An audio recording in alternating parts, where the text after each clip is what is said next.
Hello, I'm Emma-Louise Coffey, and you're welcome to the Dairy Edge, the Teagasc Dairy podcast. We're bringing you the latest information, insights and opinion to improve dairy farm performance. As we prepare for mating start date, we hear from dairy farmer Tom O'Connell on how he has refined his breeding season and is hitting excellent performance in terms of a high 6-week calving rate and low empty rates. And I started by asking Tom to give us some information about his farm system. I'm farming in Enniscarra there in the west of Cork City, out to Lee Valley. Farming with my wife Helen, and we've 4 children and with us on the farm. It's a family farm. We're milking 320 crossbred cows, kind of delivering over 500 kgs of milk solids and kind of roughly about 800 kgs of ration on a good year. And I suppose, and our 6-week calving rate has been kind of averaged out at about 90% over the last 3 years.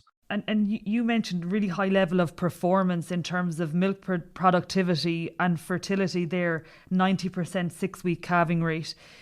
What are the key drivers of that high 6-week calving rate from your experience, Tom? Key drivers, I think, are, I suppose, over the number of years, or over the years, we've managed to shorten our breeding season, and I think that has a big impact because we're back to we just do 11 weeks of breeding now with the last number of years, and it just means that all the cows, the last cow is calved before you start your breeding season. So. And a lot of the cows are calved with long time, so I suppose it gives them a great chance to go back and calve, and it probably has a big impact on the kgs of milk solids that are delivered throughout the year then as well. And when we think about 6-week calving rate, sometimes that is, I suppose, a slightly manufactured figure if there are a lot of heifers. So I suppose to you, Tom, what level of a replacement rate would you have on farm, say, last year? Well, in this past this spring now, we've a 17% replacement rate going to the herd. We have more heifers on the farm, but we sell some extra. We also have heifers that for another farm we're involved in as well, so we keep them on the farm. But 17% is what entered the herd this year, because I suppose following our last year, at the end of our 11 weeks, we ended up with a very good empty rate. We had only 4% empty, so I suppose it allowed us lots of options, and we didn't really need a high replacement rate. And just on that, before we move on for a minute, Tom, so you're working with 4% empty. You brought in 17% heifers, so I guess there was 13% of the cows on the farm were voluntary culls, essentially. What sort of animals were taken out of the herd, in that 13%? With the last number of years, I suppose we've followed a kind of a protocol that we'd kind of pick at everything, really. We'd pick a few cows that would be starting to get troublesome with their legs, a few low production cows, and cell count issues, and we kind of pick a few of everything every year, I think, and maybe a few later calvers, a handful of April calvers as well, then, just to keep it tidy, like, you know. And if we can revert back to last year's breeding season, you mentioned a 90% 6-week calving rate this spring. So what did the breeding season look like in terms of the submission rate and conception rate that you achieved? The submission rate for the cows was kind of 90% submission rate with the last couple of years as well, and the submission rate for the heifers will be slightly higher, like, because you nearly get all the heifers, and because we followed with the scratch cards. So, and the conception rate for the cows would be, for the first service, would be 60%, and the conception rate for the heifers would generally be about 70% for the first service. Are you happy with that number, Tom, in terms of conception rate at 60%, or are you targeting something higher there? I would be targeting something higher there, I suppose. Yeah, we'd be constantly trying to improve the fertility index in the herd as well, to try and see if we can, just keep it tidy. But look, I suppose we're still happy with the 6-week rate, like, so Obviously the higher figure that we can achieve and conception rate to the first service, the better. Like, you mentioned that the breeding season is now at 11 weeks, and you talk about tightening things up and having a tidy calving season. At 11 weeks now, where has that come from? Traditionally, years ago, we would have been a liquid herd, so we'd have had some cows calving in the autumn. But even of more recently, I suppose we would have had a kind of much more spread out calving period and breeding season.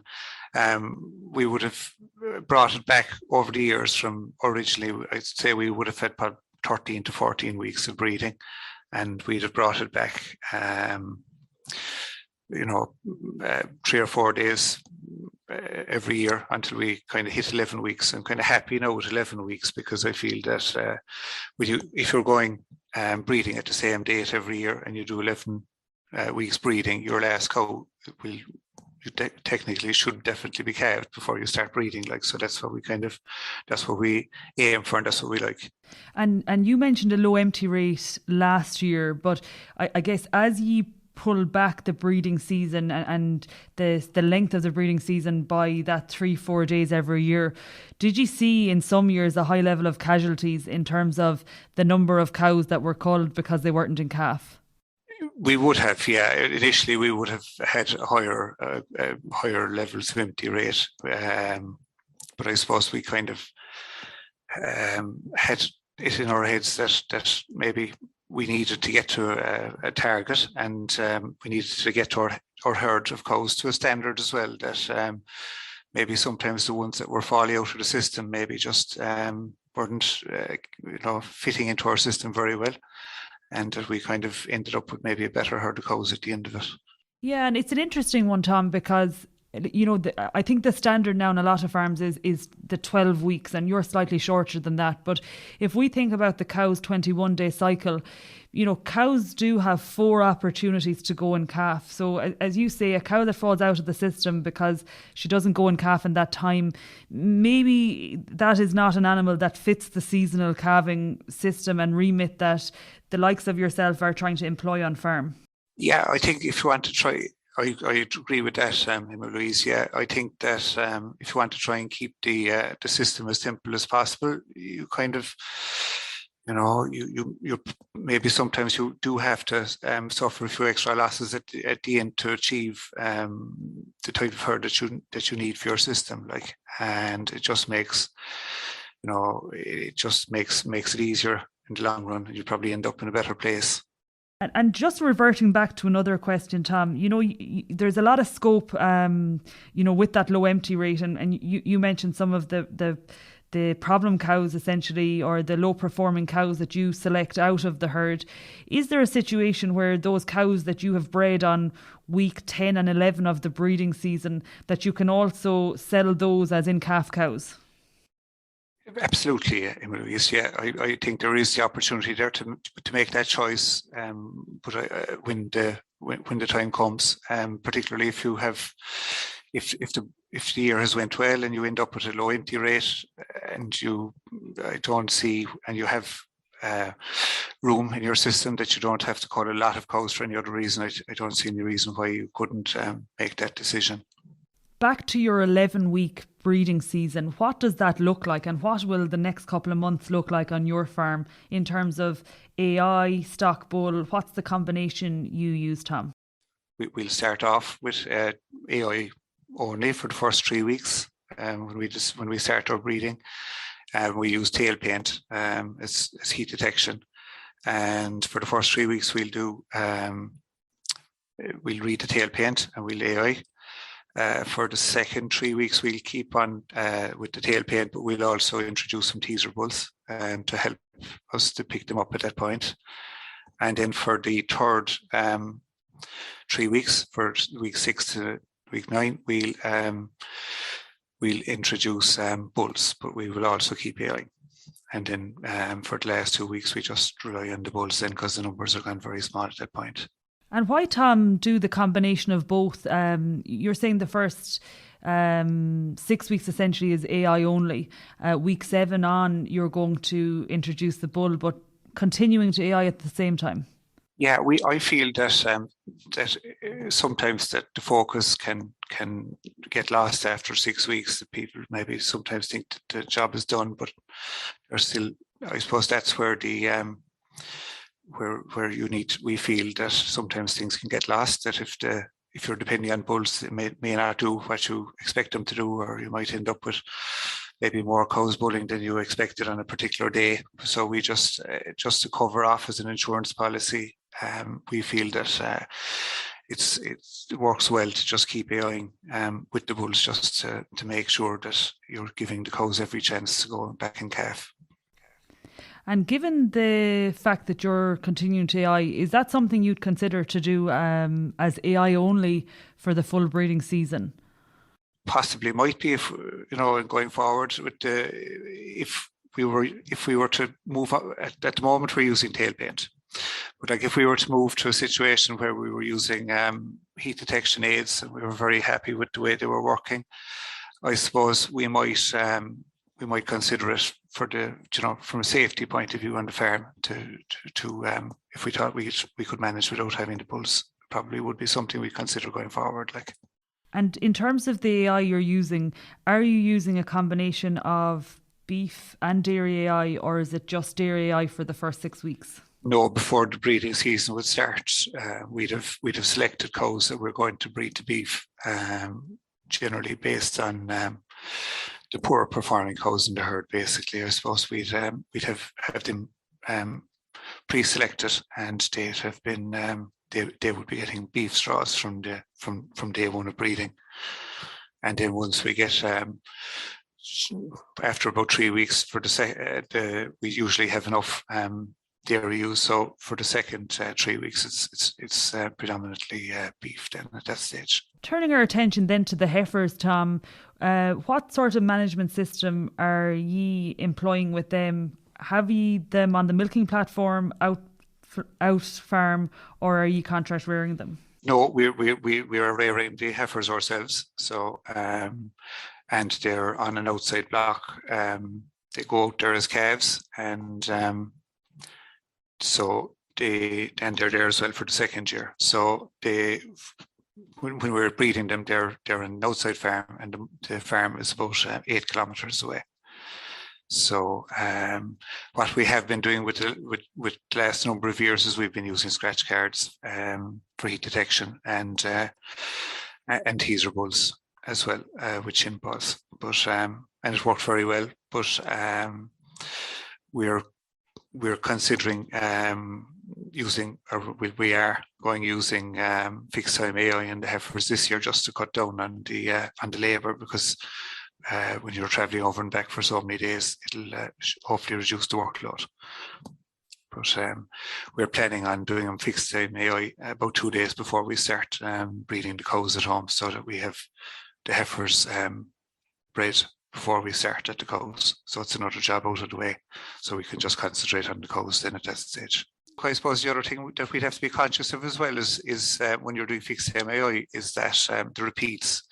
So I suppose we're planning on doing the 70 heifers is for coming up to the 3 weeks, we'll probably split them into 3 groups, and our plan is to put 2 or 3 bulls then with each group. So there'll be 22 or 3 heifers in each group, and we hope to have them covered off that way for the repeats. That's our plan anyway, Emma-Louise. And for the heifers, how many heifers are you retaining for the 320 cows in terms of replacement numbers? Well, we'll breed. We've about 70 selected, about 22%, and we'll breed those ones to AI, and we also have other heifers that we'll breed to beef, but Angus bulls.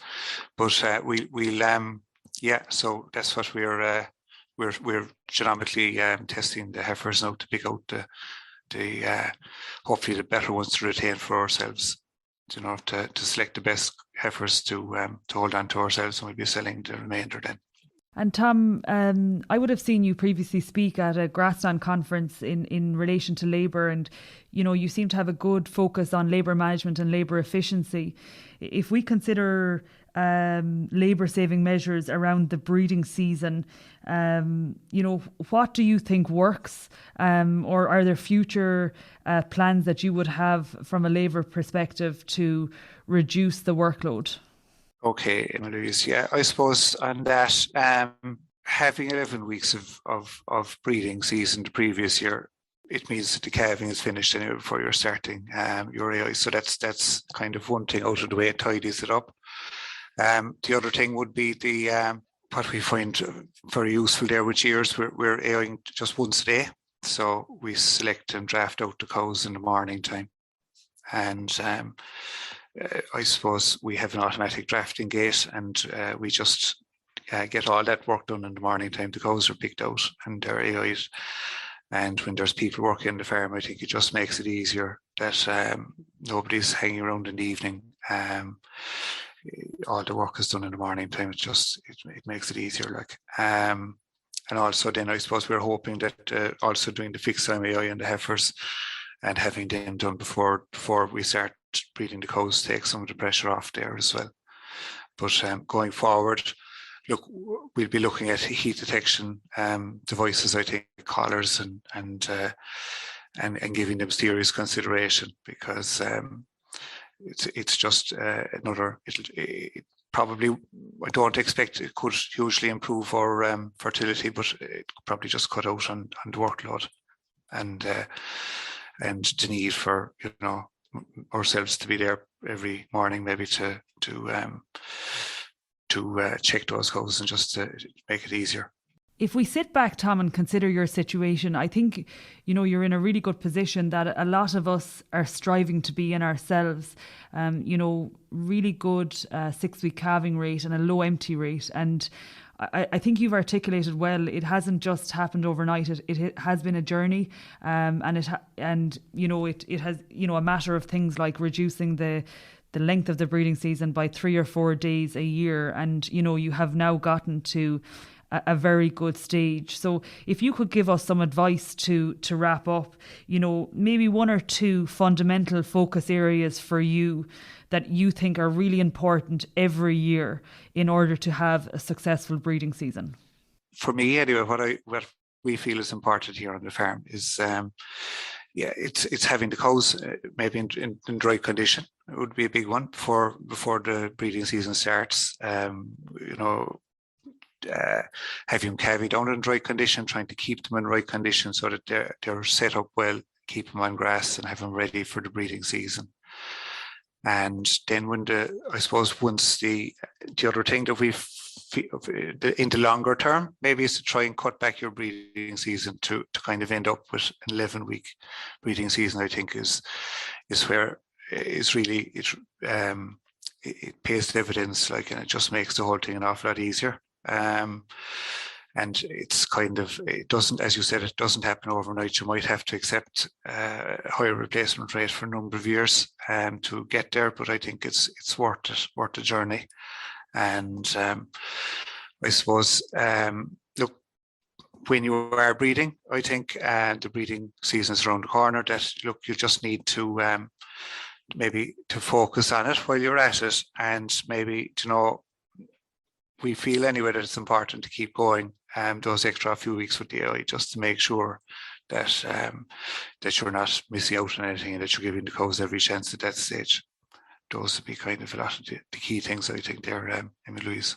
And it's interesting, Tom, not in an insulting way, but there's nothing really revolutionary there. It's getting all those basics right is what you're talking about.